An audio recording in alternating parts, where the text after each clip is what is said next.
بسم اللہ الرحمن الرحیم۔ ہم بخاری کی ایک روایت کا مطالعہ کر رہے ہیں۔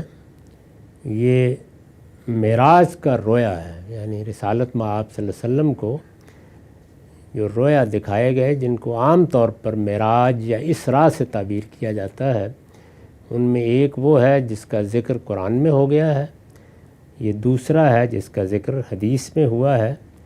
اس میں پوری وضاحت سے راوی نے بیان کر دیا ہے کہ یہ معاملہ کس طرح پیش آیا۔ ہم اس کے ایک بڑے حصے کا مطالعہ کر چکے ہیں۔ اس کے بعد اب یہ فرمایا ہے کہ ثم ہبط حتی بلغ موسیٰ فاحتبسہ موسیٰ فقال یا محمد ماذا عہد الیک ربک قال عہد الی 50 صلاة کل یوم ولیلہ قال ان امتک لا تستطیع ذلک فرجہ۔ معاف کیجیے گا، اس کا کچھ حصہ اوپر رہ گیا، اس کو پہلے دیکھ لیں۔ فقال موسیٰ رب انی لم اظن ان یرفع علی احد ثم علا بہ فوق ذلک بما لا یعلمہ الا اللہ حتی جاء سدرۃ المنتہی ودنا الجبار رب العزت فتدلی حتی کان منہ قاب قوسین او ادنی فاوحی اللہ فیما اوحی الیہ 50 صلاة علی امتک کل یوم ولیلہ۔ یہ وہی میں نے عرض کیا کہ اسراء یا معراج کا واقعہ ہے جو بیان ہو رہا ہے۔ اس میں ہم نے دیکھا کہ سارے آسمانوں پر پیغمبروں سے ملاقات ہوئی تھی، اس کے بعد پھر چھٹے آسمان پر ابراہیم علیہ السلام سے اور 7ویں پر موسیٰ علیہ السلام سے، یہاں تک ہم نے پڑھ لیا تھا۔ اب فرمایا کہ موسیٰ علیہ السلام نے محمد صلی اللہ علیہ وسلم کو جبریل کے ہمراہ دیکھ کر اور یہ جان کر کہ آپ کو 7ویں آسمان سے بھی اوپر لے جایا جا رہا ہے، تعجب سے کہا پروردگار میرے گمان میں نہیں تھا کہ کوئی مجھ سے بھی اوپر جائے گا۔ یعنی ان کا بھی ایک بڑا درجہ ہے۔ میں نے پیچھے بھی عرض کیا تھا کہ تمام پیغمبروں میں یہ غیر معمولی فضیلت ان کو حاصل ہوئی کہ اللہ تعالیٰ نے ان سے براہ راست کلام کیا ہے۔ اس کو بیان بھی کیا گیا ہے، ورنہ براہ راست کلام نہیں کیا جاتا۔ اور جو صورتیں بیان ہوئی ہیں سورہ شورا میں، اس میں جو 2 صورتیں ہیں بالعموم وہی اللہ تعالیٰ اختیار فرماتے ہیں، ان کی یہ غیر معمولی فضیلت ہے۔ اسی کو پیچھے مذکور بھی دیکھا ہم نے۔ تو موسیٰ علیہ السلام کو تعجب ہوا کہ یہ شرف دنیا میں بھی مجھ کو حاصل ہوا، یہاں بھی میرا درجہ بہت بڑا ہے، مجھے 7ویں آسمان پر دکھایا گیا ہے، تو میرا گمان نہیں تھا۔ پروردگار میرے گمان میں بھی نہیں تھا کہ کوئی مجھ سے بھی اوپر جائے گا۔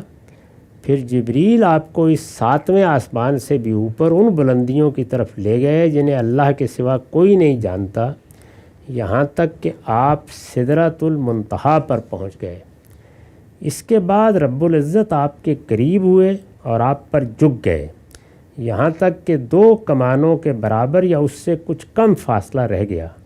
پھر اللہ نے آپ کو جو وحی کی اس میں یہ حکم بھی تھا کہ آپ کی امت پر شب و روز میں 50 نمازیں فرض ہیں۔ یعنی پیغمبروں سے ملاقات کے بعد پھر یہ اوپر جانے کا معاملہ ہوا، اور جب اوپر جانے کا معاملہ ہوا تو وہاں یہ بیان کر رہے ہیں راوی کہ اللہ تعالیٰ قریب آئے اور 2 کمانوں کے برابر فاصلہ رہ گیا۔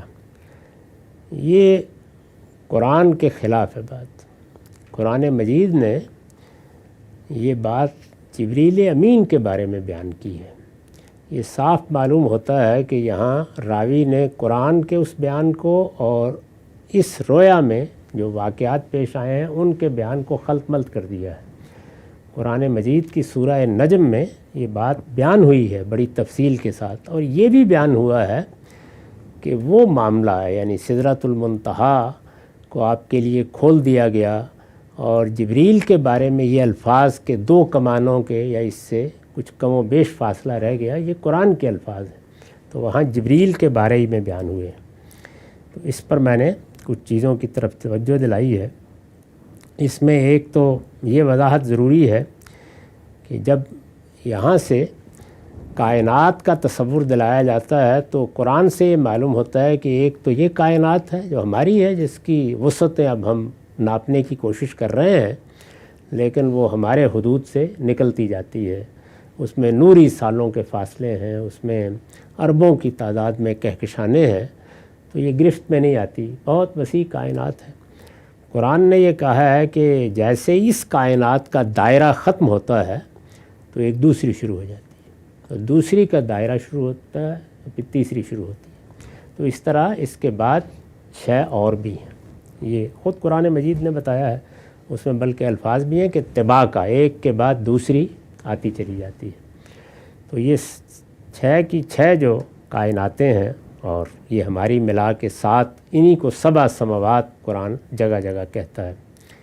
ان کے خاتمے پر، یعنی گویا مادی دنیا جہاں ختم ہوتی ہے اس جگہ علامتیں مقرر کی گئی ہیں، اس کے بعد پھر کوئی دوسرا عالم شروع ہو جاتا ہے، تو وہ جو حد فاصل ہے اس کو سدرۃ المنتہا قرآن میں کہا گیا ہے۔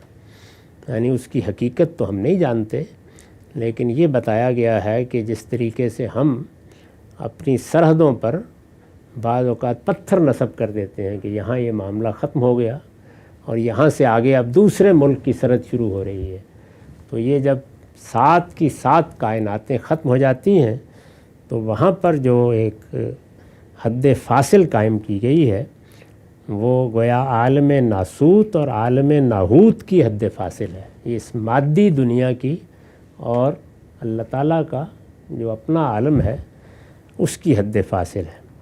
تو میں نے اس پر لکھا ہے کہ قرآن میں یہ تعبیر اس مقام کے لیے اختیار کی گئی ہے جہاں اس عالم ناسوت کی سرحدیں ختم ہو جاتی ہیں۔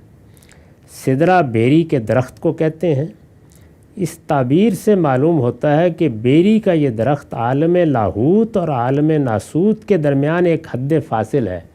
وہ درخت کیا ہے، اس کی وسعتیں کیا ہیں، اس کو درخت کیوں کہا گیا ہے، یہ ہماری گرفت کی چیزیں نہیں ہیں، لیکن بہرحال وہ حد فاصل ہے، اس لیے اس کو سدرۃ المنتہا کہا جاتا ہے۔ یعنی یہاں گویا مادی دنیا کی انتہا ہو گئی، وہ اپنے آخری مقام تک پہنچ گئی۔ یہ سب چیزیں امور متشابہات میں سے ہیں۔ قرآن نے ہدایت فرمائی ہے کہ ان کی حقیقت اللہ تعالیٰ ہی جانتا ہے، اور ہمارے لیے جائز نہیں ہے کہ ہم اس کے درپے ہونے کی کوشش کریں۔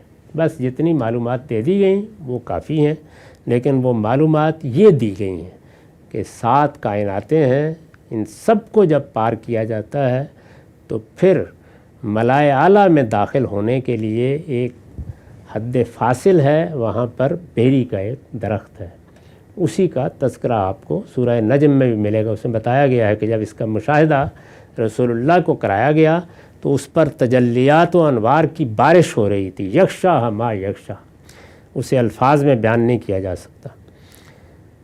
اب یہ میں نے اس پر بھی ایک حاشیہ لکھا ہے، یہ جو سورہ نجم کے واقعے میں اور اس میں اختلاط ہوا ہے، یہ اس سے مختلف کوئی مشاہدہ ہے جس کا ذکر سورہ نجم میں ہوا ہے۔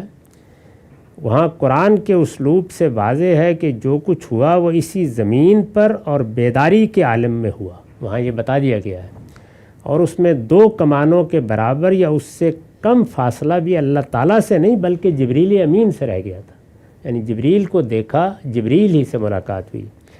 روایت میں قرآن کے الفاظ سے ملتی جلتی تعبیرات راوی نے غالباً سورہ کی تفسیر سے متعلق اپنے فہم کے لحاظ سے داخل کر دی۔ اس میں بھی بعض لوگوں کو یہ غلطی لگی ہے کہ یہ اللہ تعالیٰ کے ساتھ ملاقات کا بیان ہے، تو وہی غلطی یہاں اس میں بھی درائی ہے۔ یہ معاملہ اللہ تعالیٰ کے ساتھ نہیں ہوا، یہ جبریل ہی کے ساتھ ہوا، اور اس کو چونکہ قرآن نے بیان کر دیا ہے تو پھر کوئی وجہ نہیں ہے کہ اس کو یہاں اس معنی میں لیا جائے۔ اس کے بعد پھر وہ چیز بیان ہوئی ہے کہ 50 نمازیں، اس کی آگے تفصیل بھی ہے، اس پر اب اگلی نشست میں بات کریں گے۔ اقول قولی ھذا واستغفر اللہ لی ولکم ولسائر